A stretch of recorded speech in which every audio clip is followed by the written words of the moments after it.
जो आत्म विचार से रहित है उसका जीवन व्यर्थ है, क्योंकि वो अनात्मा शरीर को ही मैं मानता है, जो पहले नहीं था और जहाँ बाद में बुढ़ापे में वैसे ही बीमार होगा, मरेगा। चाहे सेठ का हो चाहे संत का हो, तो ये शरीर अनात्मा है और अपन आत्मा है। तो जो आत्म विचार नहीं करता उसका जीवन व्यर्थ है। आत्मविचार की भूख पुण्य से होती, और आत्मविचार का पुण्य इतना बढ़ जाता है कि दुनिया भर के यज्ञ तप व्रत से भी आत्मविचार का पुण्य ज़्यादा ऊंचा होता है। ये बात भगवान ने उद्धव को कही। बड़े बड़े भयों से, बड़े बड़े कष्टों से, दुखों से छुड़ाने वाला वह आत्मविचार, थोड़ा सा भी आत्मविचार बड़ी बड़ी तपस्या और बड़े बड़े यज्ञों से भी ज़्यादा लाभदायी है।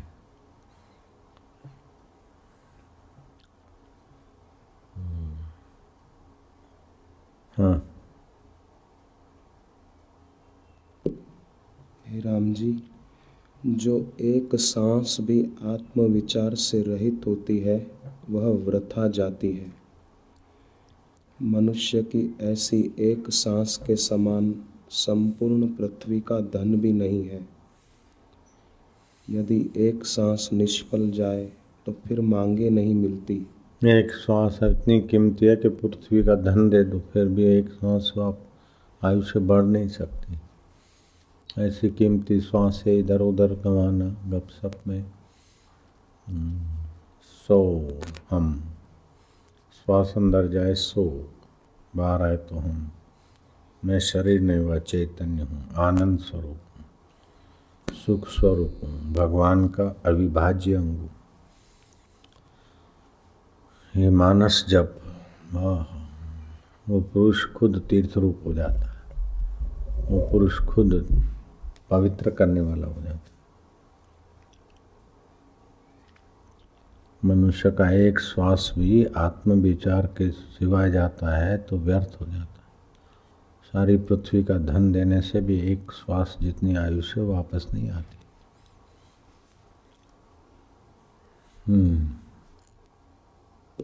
हे राम जी, ऐसी सांस को जो वृथा गंवाते हैं उनको तुम पशु जानो। आयु बिजली की चमक के समान है। जैसे बिजली की चमक तुरंत मिट जाती है, वैसे ही आयु नष्ट हो जाती है। देख लो बचपन के खिलौने, एग्ज़ाम देंगे, ये करेंगे, कैसे बीत गए। 60 साल 64 साल कैसे बीत गए बिजली के चमकारे में। आयुष्य बीती जा रही है, बीती जाए रे उमरिया भजन बिना।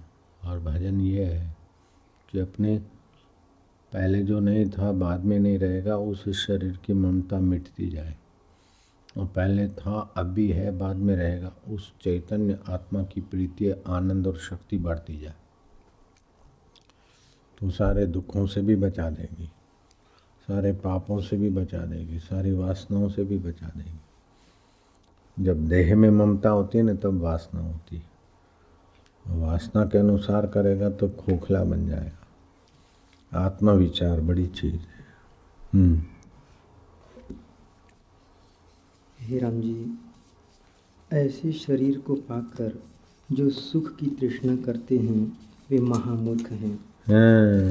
जो क्षण भर में नष्ट होने वाला हाड़ मास का शरीर है, ऐसे शरीर को पाकर जो शरीर से सुखी होना चाहते हैं वे महामूर्ख है।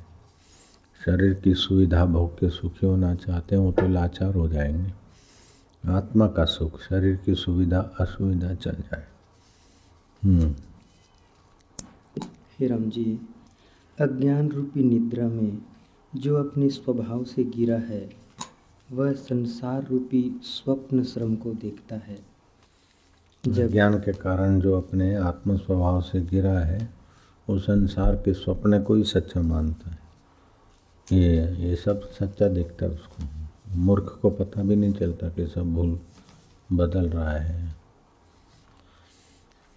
भगवान कृष्ण कहते हैं न जायते मियते वा कदाचिन न अयम भूत्वा न भविता वा न भूयः अजो नित्य शाश्वतो अयम पुराणो न हन्यते हन्यमाने शरीरे। आत्मा कैसा है, तुम कैसे हो? ये शरीर शरीरी आत्मा, शरीर तो मर जाएगा लेकिन शरीरी।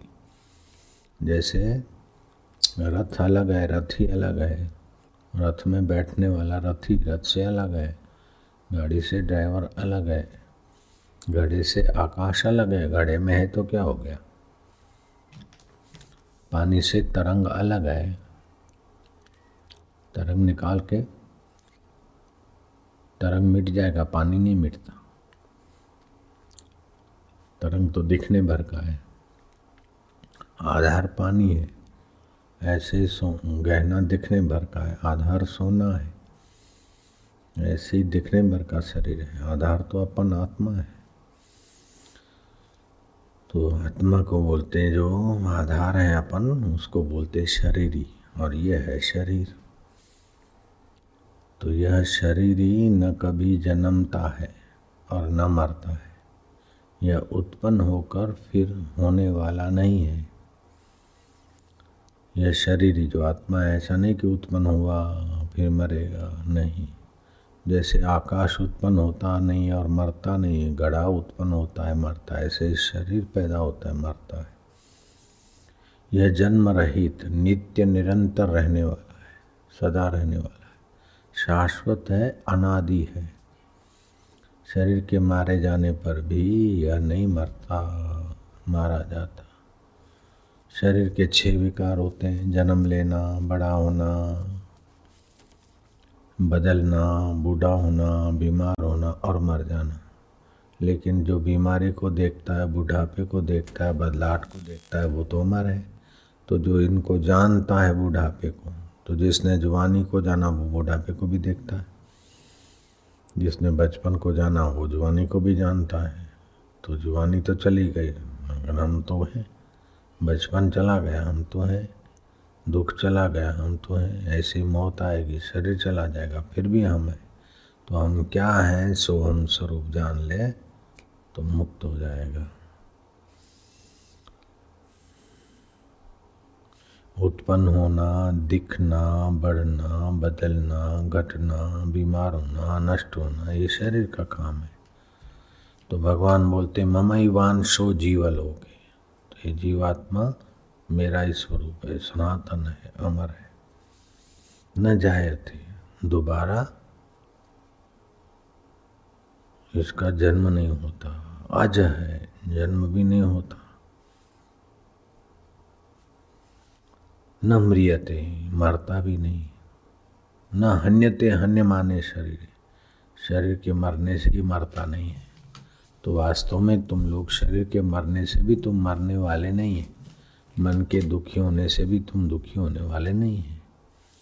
तो फिर ये दुख कैसे लगता है? बोले प्रमादो ही मृत्यु। ये ना समझे अज्ञान ही मृत्यु का दुख दिखाता है।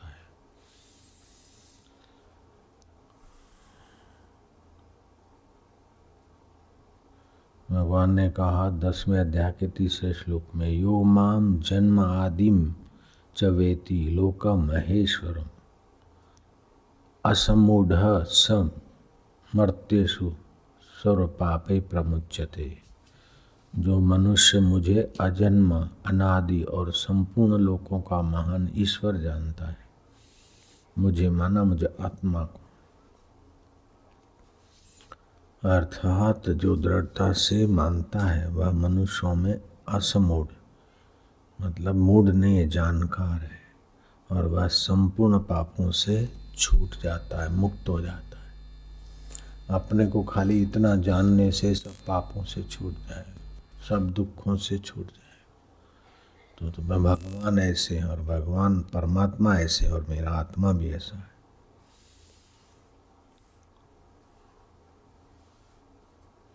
संसार की क्षण भंगुरता ठीक से देखे और वो क्षणभंगुरता अपने में न लावे। अपने में लाएगा तो मैं मेरापन रहेगा, शरीर को मैं मानेगा तो संसार की वस्तु मेरी लगेगी। तो अपने शरीर को मैं न माने, वस्तुओं को मेरा न माने, लेकिन उसका ठीक से उपयोग करे, व्यवस्था में लापरवाही न करे, तो ये निष्काम कर्म हो जाएगा। ऐसा नहीं कि शरीर जल जाएगा तो अभी उसको सताओ, भूखामरी करो या अति खाओ। ठीक ठीक। कारणम गुण संगस्यो सद असद्यो निजन्मसु। ये शरीर और उसके 3 गुण, सतोगुण रजोगुण तमोगुण, उसके साथ संग करते हैं, फिर सत असत योनि में भटकता है जीव। सत माना सुख देने वाली सत्व प्रधान, असत माना दुख देने वाली नीची योनियों में।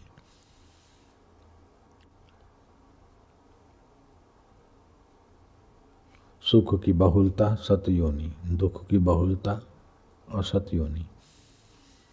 सतयोनियों में, सतयोनियों में ये जीव अनजाने से भटकता है। अगर जान जाए अपना असली स्वरूप तो ईश्वरमय हो जाए। जैसे मटके में आया हुआ चंद्रमा, मटका हिलने से हिलता हुआ दिखता है, मटके का पानी उखलने से वो तपता हुआ दिखेगा, लेकिन चंद्रमा का प्रतिबिंब न तपता है न हिलता है, पानी के हिलने से हिलता है। ऐसे अंतःकरण के इन भावों से, शरीर के इन क्रियाओं से जीव अब बेचारा हिलता, दुखी होता। जैसे चंद्रमा का प्रतिबिंब हिलता हुआ दिखता है, फिर वास्तव में तो पानी का हिलना है, तो वो बिंब थोड़ी हिलता है। ऐसे ही परमात्मा और आत्मा एक रस है।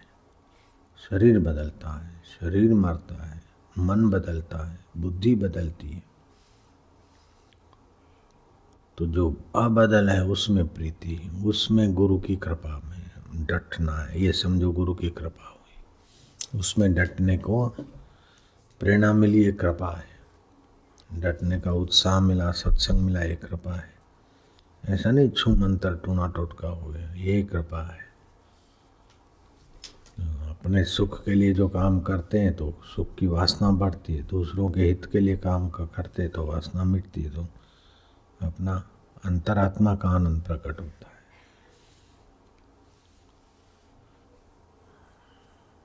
तो एक श्वास भी आत्म विचार के बिना नहीं जाए, ध्यान रखें। तो फिर व्यवहार कैसे करेंगे, ग्राहक को कैसे देंगे, ये सब अरे अच्छी तरह से होगा।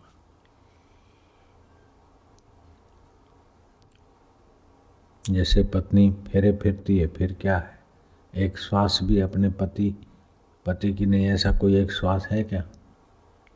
बाजार में जाती तो भी पत्नी पति की, और कथा में बैठे तो भी स्त्री पुरुष की, मायके जाते तो भी पति पत्नी की। इस प्रकार अपने आत्मस्वरूप आत्मा परमात्मा का इस निश्चय से हिले नहीं। हम अमर आत्मा है, भगवान का नाम लेते भगवान का आनंद उभरता है। संसार की हल्की हल्की बातें सुन के नहीं तो हे राम जी बचपन में ये आत्मा अभ्यास करे तो इस परमात्मा का साक्षात्कार हो जाए। कोरा हृदय होता है ना, अब जो संसार का कचरा पट्टी पड़ता है तो फिर ये काम कठिन हो जाता है। तो छोटी उम्र में अगर लग जाए तो भगवान जल्दी मिल जाते, और शुद्ध हृदय वाला लग जाए तो जल्दी भगवान मिलते। जो कपट करेगा, संसार की वासना में पड़ेगा, तो उसके लिए भगवान कठिन।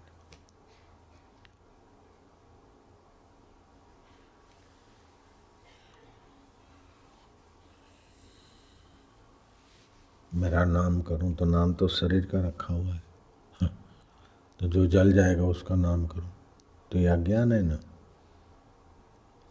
काम ऐसा कर कि लोग नाम लेते रहे यश आदर से, लेकिन नाम करने के लिए काम नहीं, परमात्मा की प्रसन्नता के लिए, गुरु की भगवान की कृपा के लिए मेरा नाम हो। नाम होगा रखा हुआ शरीर का, मरने वाले शरीर का। आजकल मेरा बड़ा नाम है, तो अभिमान किस बात का। आज मेरा जन्म दिवस है तो 2.25 करोड़ लोगों का आज जन्म दिवस है। तो शरीर के जन्म को अपना जन्म मानना, शरीर की बीमारी को अपनी बीमारी मानना, शरीर के काले गोरेपन को अपना काला गोरापन माना, तो अपन क्या है ये पता ही नहीं। और समझते मैं चतुर हूँ, मैं ग्रेजुएट हूँ, मैं साहूकार हूँ, मैं फलाना।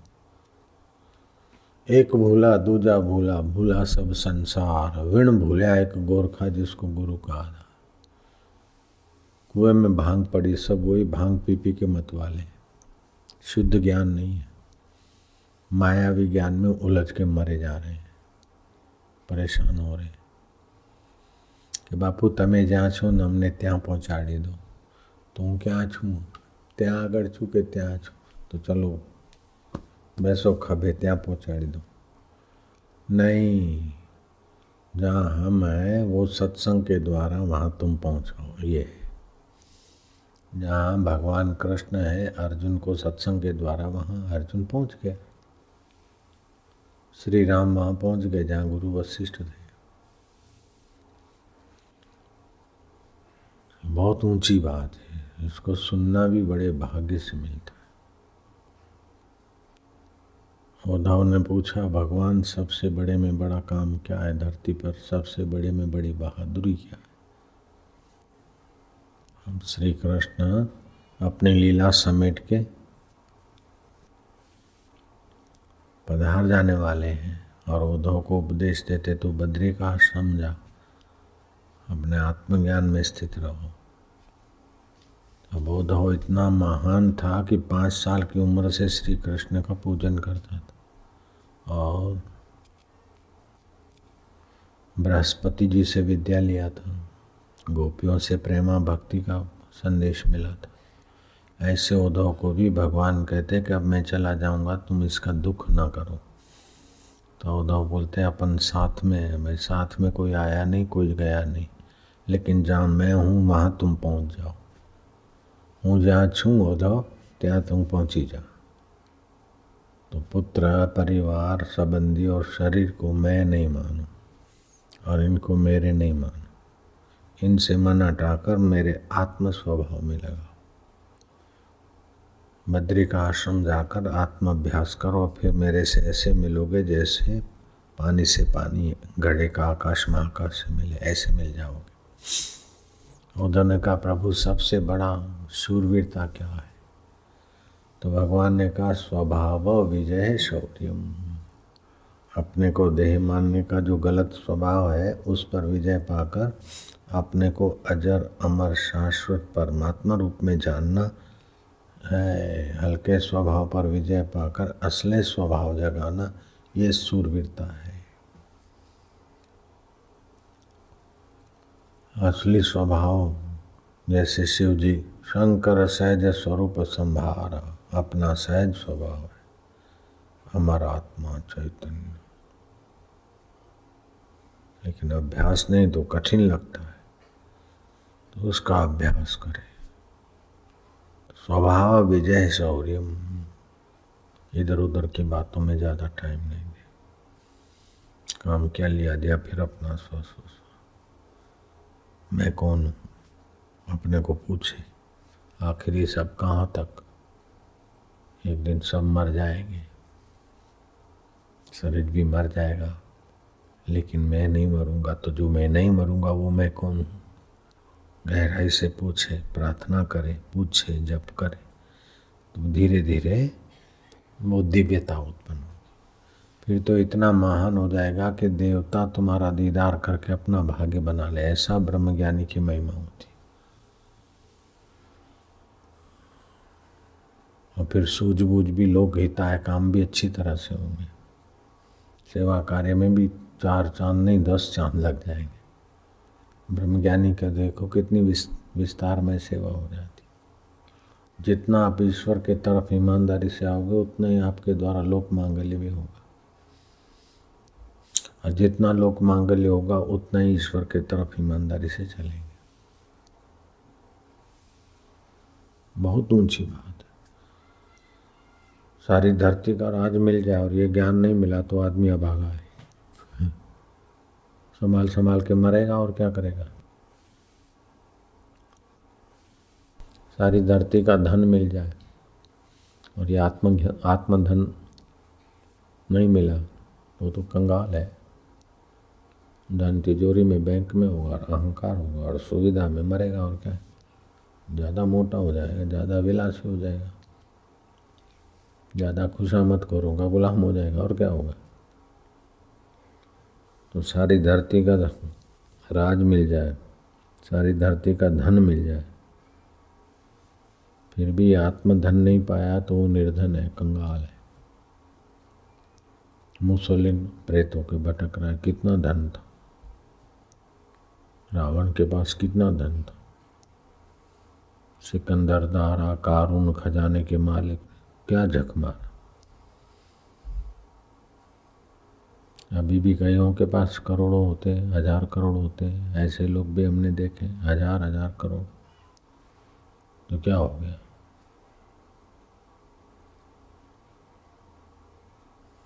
ये कोई बड़ी बात नहीं है।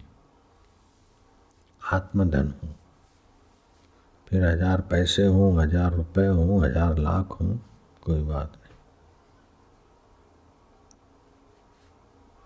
फिर ये नहीं लगेगा कि ये मेरा है, मैं इनका। ये तो है विभु व्यापक पर ब्रह्म परमात्मा से एकाकार। ओम ओम।